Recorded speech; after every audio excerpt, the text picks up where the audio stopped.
Bismillahirrahmanirrahim. Alhamdulillah wassalatu wassalamu ala Rasulillah wa ala alihi wa sahbihi wa man walah. Wala hawla wala quwata illa billahil aliyyil azim. Allahumma salli wa sallim ala sayyidina Muhammadin wa ala ali sayyidina Muhammad.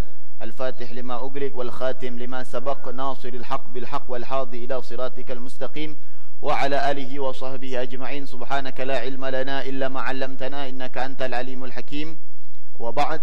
Alhamdulillah, kita muliakan, kita hormati para habaib, para sesepuh, para kiai, tokoh masyarakat yang tidak bisa disebutkan namanya satu persatu, namun insyaallah dengan kehadiran mereka di majelis kita yang penuh mulia ini, mudah-mudahan ditambahkan keberkahan oleh Allah Subhanahu wa taala, dan ini menjadi amal ketaatan kita yang insyaallah diterima oleh Allah Subhanahu wa taala. Karena kenapa diterima? Mudah-mudahan karena aminnya orang yang sudah jenggotnya mulai memutih itu hampir-hampir tidak akan ditolak oleh Allah Subhanahu wa taala. Jadi kalau sudah jenggotnya mulai memutih, ya, sepuh, sudah sepuh, maka kalau dia istiqomah ketika jenggotnya sudah mulai memutih, atau rambutnya, bukan jenggotnya, rambutnya, mau rambut jenggot, mau rambut kepala, sudah mulai memutih, hampir-hampir setiap doanya diijabah oleh Allah Subhanahu wa ta'ala. Tong dibodasan tapinya. Dan kita bersyukur kepada Allah Subhanahu wa ta'ala karena kita senantiasa dikumpulkan oleh Allah Subhanahu wa ta'ala, yang mana insyaallah perkumpulan ini adalah perkumpulan awal untuk kita kumpul di dalam syurganya Allah Subhanahu wa ta'ala. Kenapa dikatakan ini perkumpulan awal? Karena Allah Subhanahu wa taala berfirman di dalam Al-Qur'an, al-akhillau yawma idzin ba'duhum li ba'din adu. Pada hari kiamat nanti yang namanya sahabat satu sama lain akan saling bermusuhan. Yang namanya teman akan saling bermusuhan. Ketika dia mungkin berteman di dunia, sahabat dekat, biasa duduk di kafe bareng, biasa senantiasa main game online bareng, main-main senantiasa barang, nanti di hari kiamat semuanya akan saling bermusuhan, kata Allah. Illal muttaqun, kecuali orang-orang yang di dunia menjalin hubungannya karena takwa kepada Allah Subhanahu wa ta'ala, menjalin hubungannya dengan keimanan, ketakwaan kepada Allah Subhanahu. Mereka akan berkumpul. Di mana tempatnya orang bertakwa? Di dalam syurga Allah. Artinya apa? Jikalau kita di dunia berteman, bersahabat dengan niat menjalin hubungan ketakwaan kita kepada Allah, maka itu pertemanan, hubungan adalah awal langkah untuk nanti berteman di dalam akhirat Allah Subhanahu. Sekarang di majelis mana yang kalau diadakan tidak niatnya untuk menjalin hubungan takwa? Rata-rata majelis seperti ini diikat, diadakan, dibuat untuk apa? Untuk kita lebih memperkuat hubungan ketakwaan kita kepada Allah Subhanahu. Maka mudah-mudahan majelis seperti ini adalah majelis awal langkah kita untuk senantiasa berkumpul di dalam akhiratnya Allah Subhanahu wa ta'ala bersama baginda Habibuna Muhammad sallallahu ala alihi wa baraka wasallam. Amin ya rabbal. Kembali kepada pelajaran kita di dalam kitab Risalah Jami'ah pada halaman ke-41. Bagi yang kitabnya sudah dibagikan. Kalau yang syarahnya berapa? Multazam, halaman berapa itu? 63. Bagi yang ada syarahnya, halaman 63. Telah kita lalui pada pertemuan sebelumnya tentang ujub, ya, tentang arti dan makna ujub. Bagi yang belum, nanti di flashback, buka channel YouTube kita, di sana ada, ya, HRY Official. Bagi yang belum. Bismillahirrahmanirrahim. Wal hasadu wal hikdu ala ibadillah wa min ma'asil qalbi, dan daripada maksiat-maksiat hati yaitu al-hasadu wal hikdu, yaitu sifat hasud dan sifat dendam. Kepada siapa? Kepada hamba-hamba Allah Subhanahu wa ta'ala. Mungkin kita selama ini sering banget mendengar kalimat hasud, tapi tahukah kita definisi hasud yang sebenarnya itu apa? Hasud itu apa? Apakah ketika kita melarang anak kita untuk dia tidak bermain dengan temannya, itu dikategorikan hasud? Enggak juga. Kadang sebagian orang tua nyuruh anaknya, jangan berteman sama si fulan. Mama ini hasud ya, aku mau berteman sama dia, nggak boleh deket-deket. Nggak boleh. Bukan itu sifat hasud sebenarnya. Apa definisi hasud sebenarnya? Dikatakan di dalam kitab Risalah Jami'ah, karahatun ni'mah 'alal muslim wastisqaluha. Definisi hasud yang sebenarnya adalah kita tidak suka atau tidak senang kepada nikmat yang telah diberikan oleh Allah kepada seseorang muslim dan kita berat hati melihatnya. Jadi kita tidak senang ketika saudara semuslim kita mendapatkan sebuah nikmat daripada Allah Subhanahu wa taala dan kita berat hati itu kesel, kenapa dia dapat saya enggak? Nah, ini definisi daripada hasud menurut versi kitab Al-Imam Al-Habib Ahmad bin Zain Al-Habsyi atau di dalam kitab Risalah Jami'ah. Jadi ketika kita senantiasa melihat kenikmatan, baik kenikmatan itu dari segi ilmu didapati oleh seorang muslim, baik dari segi kedudukan, baik dari segi harta, baik dari segi nasab mungkin, apapun bentuknya, kenikmatan tadi yang telah diberikan oleh Allah Subhanahu wa taala, maka jikalau kita benci melihatnya dan kita berat hati melihatnya, itu namanya hasud. Ya, namanya hasud. Itu tingkatan pertama, hasud tingkatan pertama. Tingkatan kedua hasudnya bukan hanya berat hati dan tidak suka melihatnya. Tingkatan keduanya bahkan kita inginkan nikmat tadi hilang dari orangnya. Ini tingkatan kedua. Hasud tingkatan kedua. Itu dijelaskan di dalam kitab Bidayatul Hidayah oleh Imam Al-Ghazali. Jadi tingkatan kedua ini lebih parah nih. Bukan hanya benci dan berat, bahkan pada saat itu dia ingin nikmat tadi hilang dari orangnya. Pengen nikmat tadi hilang dari orangnya. Yang ketiga, sifatnya sama, dia berat hati juga, dia senantiasa bukan tidak suka, dia senantiasa, yang ketiga sifatnya melihat kenikmatan di hadapan saudaranya atau yang dimiliki oleh saudaranya, tapi tidak ada rasa di dalam hatinya nikmat tadi hilang dari saudaranya. Dia hanya ingin memiliki hal yang serupa, tanpa nikmat tadi ingin dihilangkan. Itu yang ketiga. Yang keempat, martabatnya hasud. Jadi hasud ini ada martabat ya. Yang pertama cuman nggak suka, kemudian berat hati. Yang kedua ingin nikmat tadi hilang. Yang ketiga nggak ingin hilang dari orangnya, tetap aja, tapi dia juga menginginkan. Yang keempat, martabatnya adalah dia senantiasa menginginkan nikmat tadi untuk dirinya, ya. Tapi walaupun dia nggak dapat itu nikmat, dia nggak pengen nikmat tadi hilang dari saudaranya. Dia pengen nikmat tadi, tapi andai kata nggak dapat nikmat tadi, minimal dia senantiasa nggak mau nikmat tadi hilang dari saudaranya. Dua pertama yang Habib sebutkan itu tercela, dilarang oleh syariat Islam.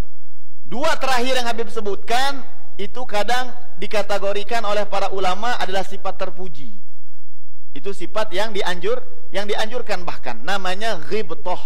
Namanya ghibthah. Ghibthah itu menginginkan sesuatu yang ada di dalam diri seseorang tanpa menginginkan kekurangan di dalam diri, tapi kita pengen nikmat yang sama dengan berusaha tanpa menjatuhkan lawan kita. Itu sifat yang terpuji. Dari mana dalilnya? Dalilnya dari hadis Nabi SAW riwayat Muslim, la hasada illa fisnaten, kata Nabi.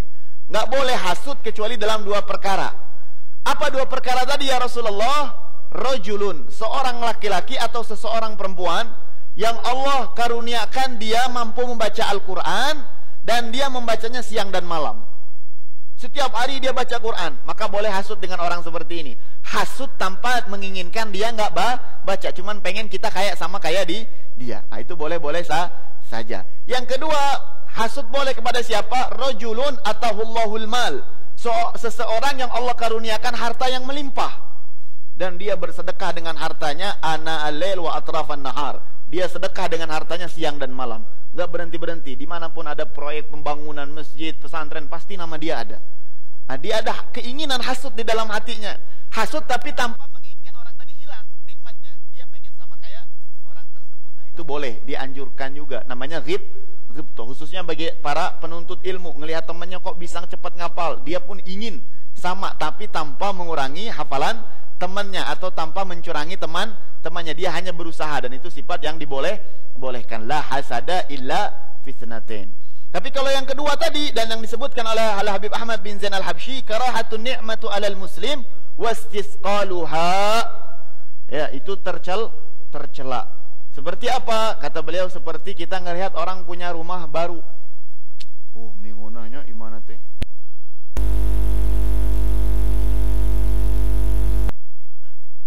YouTube wae atuh. Tong muka YouTube biasa ngeliat rumah yang ada liftnya di mana? Di YouTube. Jarang ada di dunia nyata itu kan ya, di YouTube rumahnya si fulan. Kemudian atau seperti hasud imra'atan jamilah, ngelihat ada seseorang laki-laki dapat istri yang cantik, hasud tuh. Pengen itu istri itu hilang cerai aja. Atau kita kenal dengan istilah pelakor tuh, hasud kadang. Hasud banget dirinya tadi ya, sama seorang laki-laki yang dapat perempuan. Atau kedudukan yang bisa diambil alih. Saya tadi jadi RT. Nah, pengen tapi ngomong si tadi itu dalam artinya pengen dia mendapati jabatan tersebut. Paham tuh? Pengen dia dapatin jabatan tersebut. Ausi'atu minar rizik, atau orang tadi kok bisnisnya lancar. Kok dagangannya payu, restorannya meni loba-loba teuing jelmana cenah. Restoran kita sepi.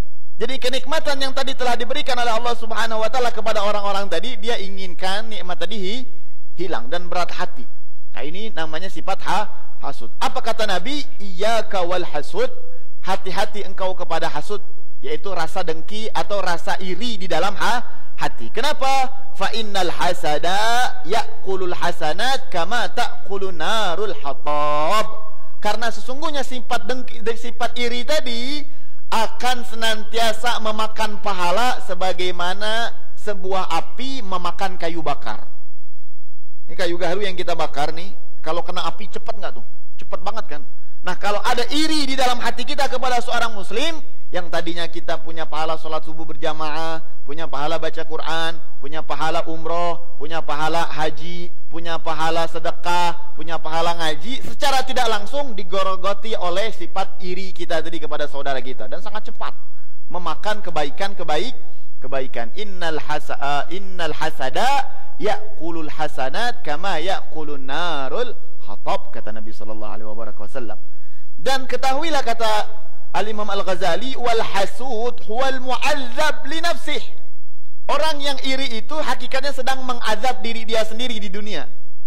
Karena nggak ada tenangnya, berat hati terus. Ngelihat saudaranya dapat, dia nggak dapat, iri. Wah, kepikiran, kumaha tauna si eta hancur, kumaha tauna. Saat itu, apa yang membuat dia senantiasa dosa itu bukan karena irinya, tapi karena ketidakterimaan dia atas apa yang telah diberi oleh Allah Subhanahu. Sekarang si fulan dapat ilmu, yang memberi siapa? Allah. Seorang dapat rumah bagus, yang memberi siapa? Allah. Seseorang dapat rezeki banyak, yang memberi siapa? Allah. Ketika dia senantiasa tidak terima dengan itu, artinya dia mengingkari Allah Subhanahu. Dia nggak terima atas apa keputusan Allah Subhanahu wa ta'ala. Padahal di dalam hadis qudsi dikatakan, kata Allah Subhanahu wa ta'ala, man lam yarda ala qada'i walam yasbur 'alal bala'i. Barang siapa yang tidak ridha dengan ketetapanku, itu ketetapan Allah. Si fulan dapat, si fulan enggak dapat, si fulan dapat, si fulan, ketetapan Allah. Kata Allah, siapa yang tidak ridha dengan ketetapanku, walam yasbur 'alal bala'i, dan enggak sabar atas apa ujian yang telah aku beri kepada dia, falyatlub rabban siwah, carilah Tuhan selain aku, kata Allah. Enggak usah, Tuhannya jangan Allah. Bukan berarti mengadakan ada Tuhan lain, enggak. Ingin senantiasa memberitahu siapa yang punya sifat dermawan selain Allah. Enggak ada, hanya Allah Subhanahu wa ta'ala. Jadi yang hasud ini efeknya parah banget. Bahkan Al-Imam Al-Ghazali di dalam kitab Bidayatul Hidayah disyarahkan oleh Al-Imam Nawawi, kata Imam Nawawi, orang yang hasud itu dia akan senantiasa dihancurkan oleh 5 perkara. Kalau orang sudah senantiasa punya hasud, maka hasud tadi akan menghancurkan 5 perkara di dalam diri dia. Kalau orang sudah iri di dalam hatinya, maka akan menghancurkan 5 perkara. Apa itu? Pertama, fasadu ta'at, ketaatannya hancur. Ya tadi dimakan tadi. Karena yang namanya sifat iri akan memakan kebaikan. Yang kedua, fi'lul ma'asi wa syurur, dia bakal melakukan kemaksiatan dan keburukan. Entah nyiapin orang yang hasud antar tukang UKM misalkan, yang sering pakai gerobak, dihancurin tuh apa namanya, bannya dikempesin, melakukan maksiat karena rasa dan iri tadi. Entah nanti senantiasa rukoknya di apa gitu, dicoret-coret atau apapun bentuknya, dia akan melakukan kemaksiatan. entah ilmu nanti nggak taunya lagi ngajar dipotong-potong videonya, ya, lagi ngomong apa dikira apa gitu kan, sering dipotong-potong. Itu sifat daripada iri, akan melakukan kemaksiatan. Yang ketiga, dia akan mendapatkan at-ta'ab wal ham min ghairi faidah. Dia akan mendapatkan kecapean di dalam hatinya, di dalam dirinya, dan kesumpekan yang nggak ada faedahnya. Jadi sumpeknya dia, kecapean tadi nggak ada faedahnya. Beda saat ini, kita capek-capek mungkin jalan dari rumah, macet di jalan, pengen hadir majelis, pahala capeknya.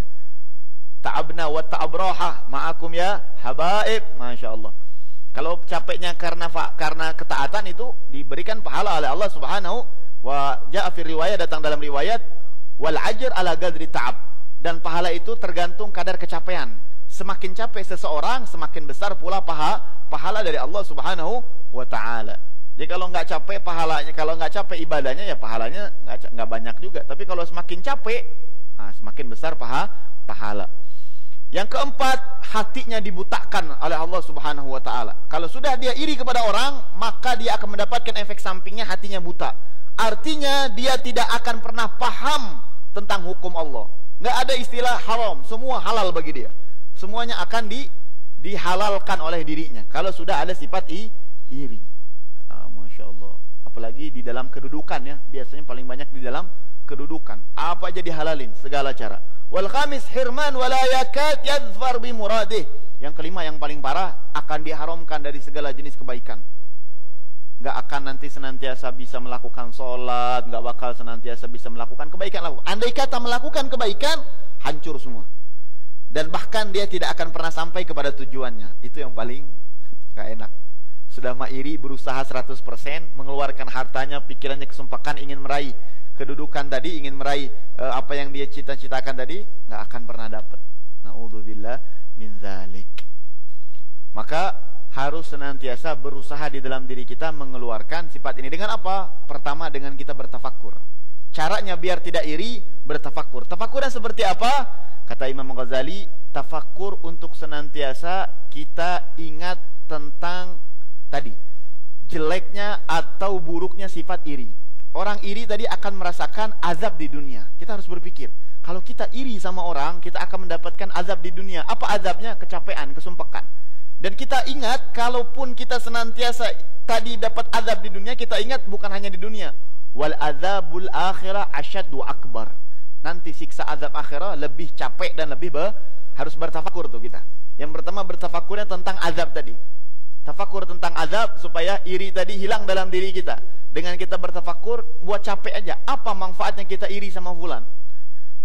Kita iri sama fulan, apa senantiasa manfaatnya? Bahkan Al-Imam Hasan Al-Basri, Ibrahim bin Adham, beliau senantiasa bercerita tentang temannya Al-Balkhi, ya, Imam Balkhi, siapa namanya? Syaqiq Al-Balkhi, Imam Syaqiq Al-Balkhi. Imam Syaqiq Al-Balkhi, beliau mengatakan, saya belajar 18 tahun, tidak ada yang saya dapat senantiasa ilmu selama belajar 18 tahun tadi kecuali 8 ilmu. Itu aja. Kenapa 8 ilmu? Sebetulnya bukan berarti cuma dapatnya 8 ilmu, banyak. Tapi beliau mengatakan, setelah aku intisari filter, cuma 8 ilmu ini saja yang akan membuat aku manfaat di dalam akhirat Allah Subhanahu. Salah satunya, aku memahami firman Allah, segala sesuatu kata Allah telah aku atur dan telah aku bagikan sesuai kehendakku. Artinya kalau aku melihat ada orang yang lebih nikmatnya daripada aku tenang. Kenapa? Karena Allah berfirman, itu adalah bagian dia dan sudah diatur oleh Allah Subhanahu wa ta'ala. Maka aku tenang dengan apa yang telah aku baca. Jadi ilmunya nggak banyak-banyak, belajarnya cuma itu aja. Artinya beliau ingin menghilangkan sifat iri di dalam hatinya. Karena sifat iri dan riya kemarin ummul khaba'is, katanya ulama, induknya segala jenis kemaksiatan kepada Allah Subhanahu wa ta'ala, dari sifat iri. Maka beliau mengatakan, jadi cukup aja ilmunya. Sekarang kita dapat ilmu yang insya Allah menyelamatkan kita dunia akhirat. Jangan sampai iri kepada dengan apa tadi caranya? Awal bertafakkur tentang supaya kita memikirkan azabnya orang-orang yang hasud. Kedua, kita harus berpikir, Nabi SAW bersabda, yang selamat itu siapa sih? Yang selamat itu siapa? Di dalam Al-Quran Allah jelaskan, wal asri innal insana lafil khusr. Demi masa, kata Allah Subhanahu wa ta'ala, sesungguhnya manusia ini semuanya dalam kehancuran. Semuanya dalam kehancuran, semuanya tanpa terkecuali. Kecuali siapa? illal ladzina amanu wa amilus wa tawasaw. Kecuali 4 golongan tadi, beriman sekaligus beramal, sering menasihatkan tentang kebaikan dan saling mengingatkan tentang kemaksiatan kepada Allah Subhanahu. Syarat pertamanya apa? Iman. Nah, ketika kita tahu tidak ada akan yang membuat kita berhasil dunia akhirat kecuali iman, maka kita harus ingat hakikat iman. Kata Nabi Muhammad, lan yasil haqiqatul iman. Kata Imam Al-Ghazali ketika mensyarahi sebuah hadis Nabi, tidak akan pernah sampai seseorang kepada hakikat iman sehingga dia mencintai saudara semuslimnya lebih daripada dia mencintai diri dia sendiri. Masya Allah. Kita mau nggak diri kita diirikan sama orang?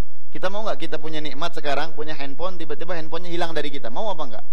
Nggak mau. Begitupun teman kita. Maka kita harus memiliki rasa itu kepada saudara kita. Cintailah saudaramu lebih daripada engkau mencintai. Kita sekarang hafal Quran, mau nggak hafalan kita tiba-tiba hilang? Nggak mau. Begitupun saudara kita. Jangan sampai kita iri sama saudara kita, dia pun nggak mau. Maka hakikat iman yang sesungguhnya ketika kita bisa mencintai saudara semuslim kita lebih daripada kita mencintai diri kita sendiri, sebagai tanda kita ingin meraih keimanan kepada Allah Subhanahu wa ta'ala. Itu caranya. Yang ketiga, kata Imam Al-Ghazali, kalau engkau mau senantiasa hilang dari sifat dengki, fashtaghil bil talabi takhallus minal halaq. Sering-sering dilatih diri kita, sibukkan diri kita untuk senantiasa memikirkan perkara hati. Ya, aham, karena itu lebih penting daripada kita menyibukkan diri kita dari berdebat dan senantiasa kita berantem. Itu lebih penting.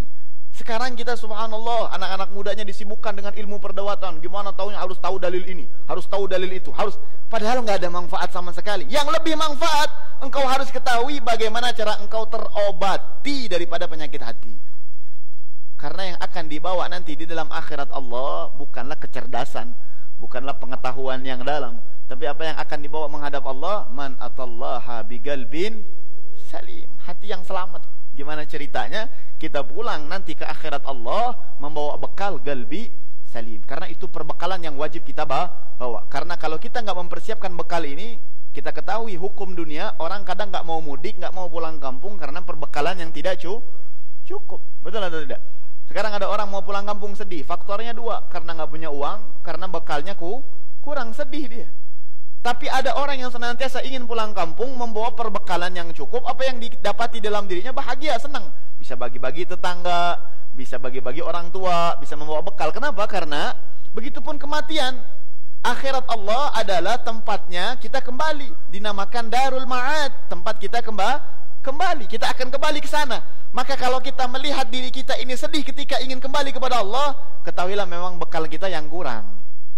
Tapi emang ada orang yang senantiasa meninggal dalam keadaan bahagia? Ya, sahabat Nabi SAW, Sayyidina Bilal ibn Rabah, ketika di dalam sakaratul mautnya, istrinya berkata, wa karbah, wa karbah, wa karbah, sungguh sulit engkau, sungguh sulit engkau dalam keadaan yang senantiasa repot, dalam keadaan yang sulit. Tapi jawaban Sayyidina Bilal apa? La, wa syawgah, la. Aku bahagia, aku sangat senantiasa menanam rinduku untuk meninggal. Kenapa kata Sayyidina Bilal? Kenapa aku rindu? Karena gadan nalqal ahibbah. Besok aku akan berjumpa dengan orang yang aku cintai, Muhammad dan wahidbah, Nabi Muhammad dan golongan-golongannya. Mau meninggal senang. Kenapa? Karena sudah memiliki bekal yang cukup.